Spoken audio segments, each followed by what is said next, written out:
What's up, you guys? Welcome to another video, and of course you guys already know this is the Love and Hip Hop season 5 episode 4 review. And this theme is entitled 3 years. Before I even start, make sure you guys go ahead and subscribe to my channel, like this video, leave some comments down below. Let's engage with each other, and without further ado, let's get right on into the video.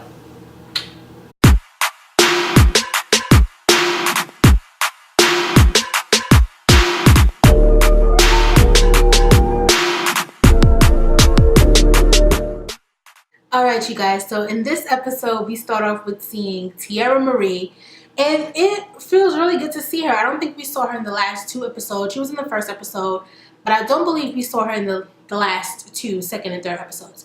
So we start off the show with Tierra Marie, and she is recording her brand new music video. Have I heard that song before?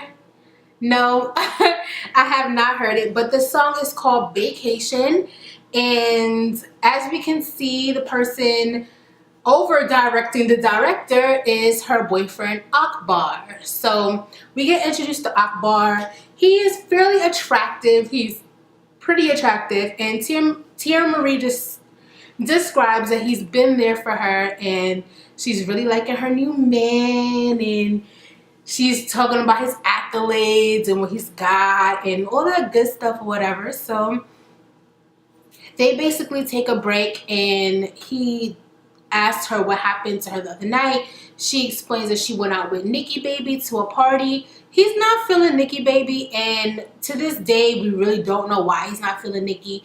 Nikki has never met him. They've never met in person, but he seems to feel like Nikki's a socialite and Tierra Marie is on another level. She's a music artist.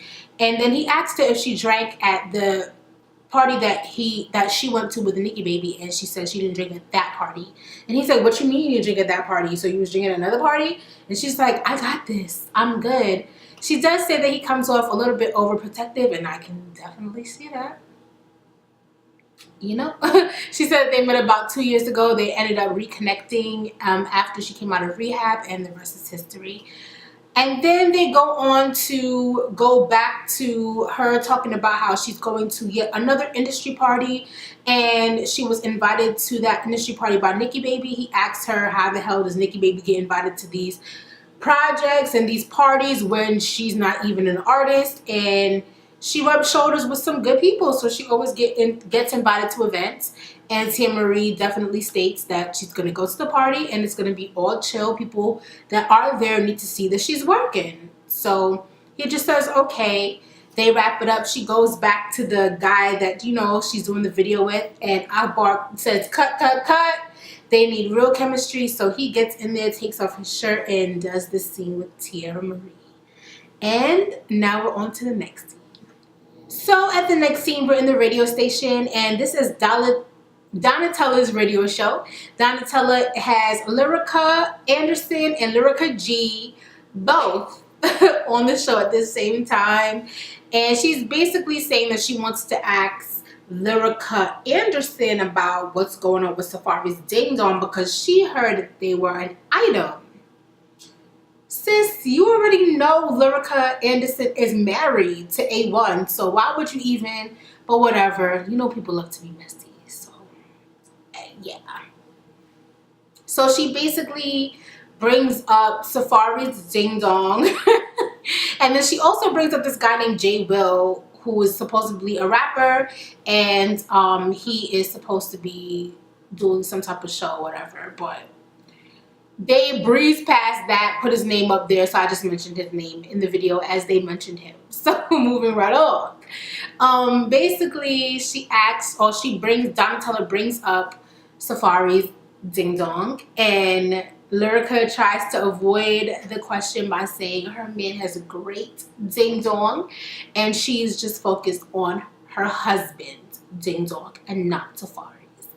And Lyrica G says, "I've seen Safari's pictures on the internet, and I'm not that impressed." And I'm like, girl, please, you know you lying. And Anyway, mama, moving right along. Then Lyrica G goes on to say that she has a brand new song called What Goes Around Comes Around, Karma. And it's dedicated to that bitch, K.Michelle. And I'm looking like, and Lyrica's like, and then she goes on to say, Lyrica Anderson does not know, but she did go and check K.Michelle. And Lyrica's just like, you look stupid, you look stupid. And her mom is like, don't call your mother stupid. And she's like, you look dumb trying to argue with somebody my age. Like, why are you doing that for? Like, this is so dumb. And her mom walks out, and then we move on to the next scene. So in the next scene, we have Air Fizzo, aka Lil Fizz, and AD. AD is going to Lil Fizz's house, aka Air Fizzo. I'm not sure what he wants to be called by, but I'm just going to call him Fizz.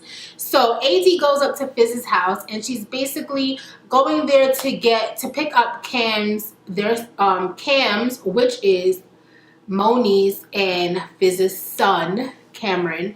She's coming to pick up Cam's shoes for basketball. They start talking about that. As they talk about that, someone perambulates down the staircase. Perambulate, that's a big word. Check out. So, someone's coming down the staircase, and who is it? None other than AD's ex-best friend, Tiffany. So, Tiffany basically comes downstairs, and AD is like, are you serious? Like, is this for me? Like, is this to get back at me? Is this to get back at Moniece? And Fizz is like, it's not to get back at nobody. And then he explains that him and Tiffany connected, and he understands that Moniece and her might be arch nemesises, but at the end of the day, a vibe is a vibe, and he's excited with her. He tells AD to just take Cam's shoes and go, and her and AD and Tiffany are bickering back and forth as AD gets out the door. He asks Tiffany why she didn't stay upstairs, and she says she doesn't do what she's told, and how, you know, the situation's kind of messed up. So that's how that scene ended. Okay, you guys, so now we're back onto the next scene, and this scene is about Ray J and Princess. So Ray J is fixing up some type of baby contraption, whether it's definitely not a car seat. It's more like a, you know, those little plays that you put the baby in and they're playing and they're able to like kind of crawl and walk. He's trying to set that up, and Princess is like, you got that backwards. And he's just like, oh no, I'm just trying to get it all together. So basically she sits down and, you know, is trying to talk to him.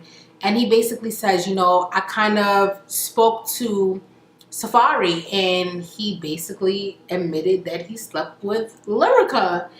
And Princess is like, what?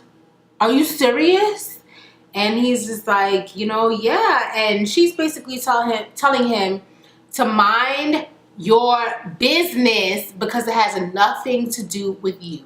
Now, I understand both sides. I understand Princess wanted to mind her business and not wanting to be involved in Lyrica and A1 situation. And I understand Ray J, who's like, dang, I'm a friend to both Safari and A1. I kind of want to, you know, say what's up and have them talk about the situation. So I get both of their opinions, but, you know, on to the next scene.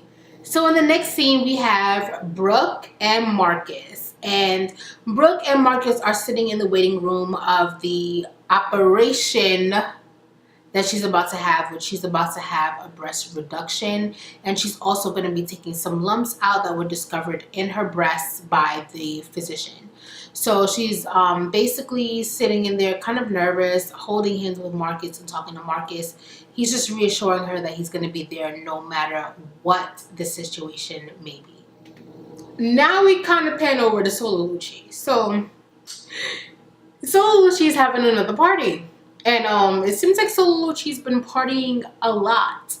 And Solo Lucci got an advance from his new record deal, so he feels like he can ball out of control and not invest in nothing. Okay. So he's having a party and A1 is there. Lyrica is blowing him up because I guess somebody from the party has seen A1 there, took pictures and sent them to Lyrica.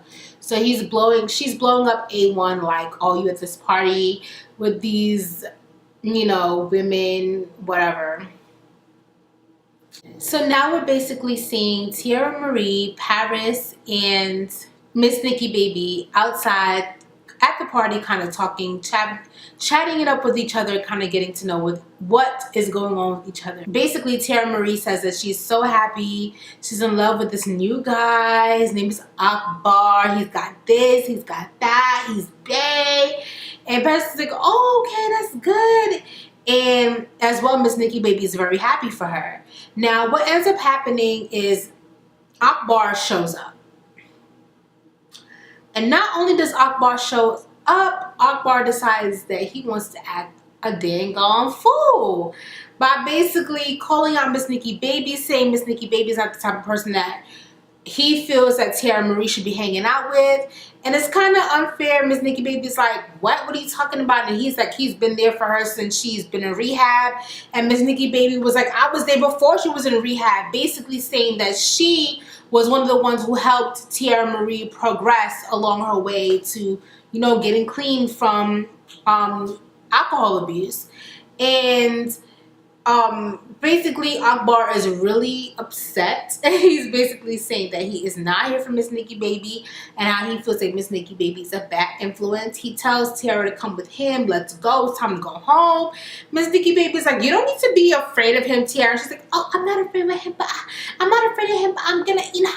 And basically she ends up leaving with Akbar and leaving Paris and Miss Nikki Baby by themselves, which sucks. But before that even happens, let me go ahead and backtrack just a little bit, where we get introduced to La Brittany. And La Brittany is an artist. She's based out of Detroit, just like Tierra Marie, and she's also a fan of Tierra Marie. She says she's known Paris for quite some time, and she's interested in kind of getting to know a little bit more people, see who she can work with. So she's introduced to Tierra Marie, which she has a complete stan moment where she's just like, oh my god, I love you, I'm from where you from, and you're just so real.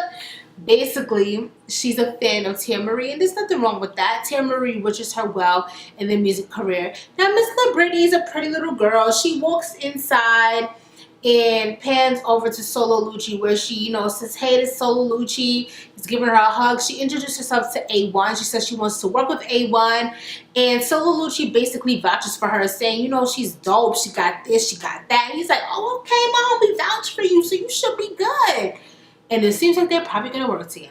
So now we're on to the Krabby Crab, where Moniece and Mr. Ray are waiting for AD to arrive. They're having some type of lunch/dinner.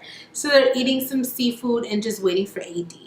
Now when AD arrives, AD is explaining how her day went. Then she also says, you know, I went to Drew's house, aka Fizz, because that's his real name, Drew. I went to Drew's house to pick up some sneakers from Cameron, as you know, and then all of a sudden I seen somebody walking down the stairs, and Moniece and Ray is like, spill it, who is it, what's the tea, sis? And she basically says it was Tiffany, her ex-best friend Tiffany. And so now Moniece is super pissed off, saying that she feels like Fizz got with Tiffany on purpose, basically just to spite her. She's very upset about their union because Tiffany was throwing hella shade in the past Love and Hip Hop Hollywood season recap review/reunion. And she's basically throwing hella shade at Moniece, and they are not friends. And so she feels like this whole Drew getting with Tiffany thing is on purpose to spite little old her. And while they're going on about their day, Moniece is really upset. She decides she's going to put some shady stuff on Instagram as she normally does. Now we pan back over to Fizz, who's on the date with Tiffany, and she's paying attention to her phone and not paying attention to Fizz. And he's just like, what's going on? And she's like, oh, Moniece is on there talking crap about me, blase, blase, blase. and she's really, really upset about it. And he's just like, you know, we're gonna go ahead and take the high route because this is not what it's about for us. You know what I'm saying? So then we skip over to the next scene. So in the next scene, we have Marcus and Stasia. He's saying that he hasn't seen her in a minute. Things been going on with Brooke. He's been taking care of Brooke. But, you know, Stasia didn't know about that, and he feels like he needs to do something to kind of make it up to Stasia because he hasn't seen her in a bit. So he takes her out to a romantic, you know, little dinner at the crib.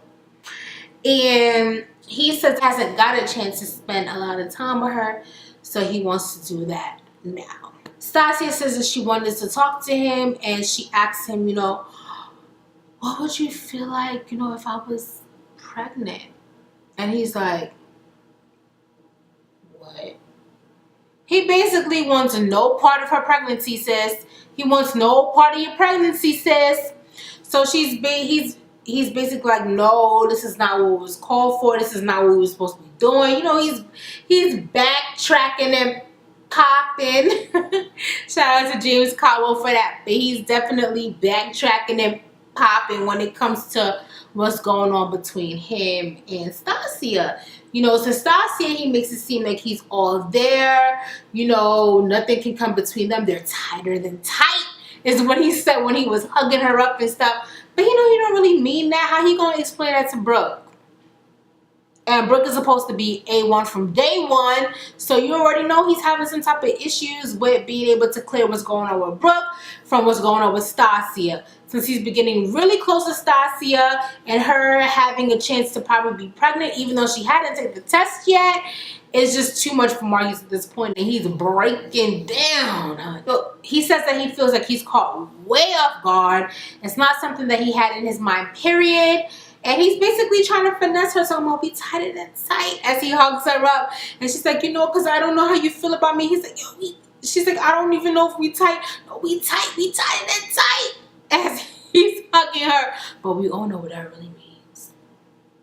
Next scene. So basically we reach A1 and Lyrica's house. Lyrica is already at home anticipating the arrival of A freaking 1. So she says that she really wants to chop it up with A1. And he basically comes in upset. And she's like, so this is what we're doing. This is what we doing now. This is what we doing now. And A1's like, yeah, this is what we doing. And Lyrica's like, I've been there for you when no one had your back, when nobody wanted to work with you, when everybody was like, no, just leave him alone. I was there in your corner trying to back you up. And now you're trying to play me? I was there for you when no one thought you were talented. And then A1 says, basically, so what? You fooling yourself with all that fake hair you got on your head. And she said, well, you got fake dreads. You got fake booty and fake titties. And she's like, so what? Whatever. Your jewelry's fake. And then he says, well, you got fake cheeks too. And I'm like, dang, Lyrica, you got fake booty, fake tits, fake cheeks, fake hair. Dang. You calling out your whole government, girl? And then Lyrica says, well, your jewelry is fake. And then he says, well, everything I got you was fake. She said, oh yeah, oh really? He's like, yeah. And she's like, well, is the love real? He's like, hell no. She's like, all right, F this fake-ish. F this fake-ish. And A1 basically says, you're a bum. And then she proceeds to throw something at him and tells him he needs to get the F out. So he's like, I'm done with you. She's like, all right, whatever, do what you gotta do. He's like, no, for real, F these cameras. And she's like, whatever, do what you gotta do. He was like, I want a divorce. And she's like, that's not part of the script. Well, then get out there. Get out. Get out. And she kicks him out and basically says, I'm done with you. So now we're moving on to the next scene. And we arrive at Brooke's house. Marcus is coming to Brooke's house. He doesn't know what's going on. All he knows is that Brooke told him that it's an emergency. And he gets to her house and he's like, Brooke. And she's like, yeah, what's up? I'm right up here. He's like, you called me talking about it's an emergency. And she's like, yeah, you know, we have to celebrate. So then she basically tells him that the lumps that were found in her breast were benign, meaning that they're not cancerous, and she's all in the clear. And Marcus is like, oh, thank God. And he kind of breathes a sigh of relief. And then out of nowhere, Brooke is like, well, you know, now we're gonna get back together. And he's like, well, me and Stasia, we're gonna go out. And she's like, have you had enough already? Why don't you just dump the bimbo and get back with me? And Marcus is just like, last season I put it all on the line for you and you didn't know what you want. You was playing games, you was going around with Booby and stuff when we were supposed to be moving on forward. And now that the tables are reversed, you can't deal with that, and I'm not for that. And you know, some part of me definitely has to agree with Marcus on that one. You cannot play games and then when you're ready decide that that person must be ready too, because sometimes it does not work that way, unfortunately. And in her case, it does not work that way. So he's basically, what if I really do like Stasia and I don't want to get rid of her? And that's like really a hard spot to be in. But Brooke chose that life when she told him that it was okay for him to go and sow his royal oats, which he shouldn't have been sowing. The only oats he should be sowing is honey bunches of when he's pouring a box of that cereal and that milk. You feel me? Next scene. So now we hit the final scene of the night, and the final scene is Fiz's house. And this is going to be the meeting between him, AD, Moniece, and Tiffany. They're all getting together because he wants to bury the hatchet. He's dating Tiffany now, which is AD's ex-best friend and Moniece's arch nemesis. So they all gathered together basically because Fizz wants to bury the hatchet, and it is not going so well. Moniece basically asks Fizz if this is something that is for spite because of her, or is it something that is real? He's saying it's definitely not to spite Moniece. Tiffany definitely feels the same way as she states, and AD and Moniece feel the complete opposite. They feel like Tiffany's an opportunist and she's basically just doing this on purpose just to get under Moniece's skin because her and AD are together, and Tiffany can't stand the fact that AD has chosen to be with Moniece despite or against the odds of or whatever came their way. So basically, Moniece is not having it. She's basically ready to leave, but before she does that, she does extend the olive branch and saying, you know, are they able to keep it cool? And basically Tiffany is like, no, I don't have no problem with you. And Moniece is like, but you do have a problem with me. And I can kind of tell that Moniece is trying to bury the hatchet for the sake of her son, but it looks like Tiffany is definitely ready to turn up. And turn up she does, as Moniece states that she's ready to go, ready to walk away from the whole situation. Tiffany is like egging her on, and that's when Moniece basically comes out and says, how many people has your child seen you open your legs for? Basically insulting Tiffany as a mother, as Tiffany has done Moniece in the past. So Tiffany's not liking that and says, call my son name one more time. And Moniece proceeds to call her son one more time, and then she tries to get at Moniece, and basically they're trying to break that up. And that's pretty much how that scene ends, and that is actually the last scene for the episode. So I really do like this episode. I give this episode a 9 out of 10. Of course, there's always room for more spiciness, but I love the episode, even though it wasn't as spicy as I definitely anticipated it would be. But I'm pretty sure next week is going to be a turn-up event. Tell me what you guys think about season 5 episode 4, and you know, leave some comments down below. Make sure that you click on the notification bell, because a lot of people are not seeing my posts that I put up, my videos that I put up, and that's because you guys are not subscribed with the notification bell that tells you exactly when I drop a new video. So make sure you guys go ahead and do that. I look forward to engaging with you guys in the comments. Be sure to subscribe, be sure to like this video, and there'll be others coming up shortly. So thank you guys so much for watching. Till next time, bye.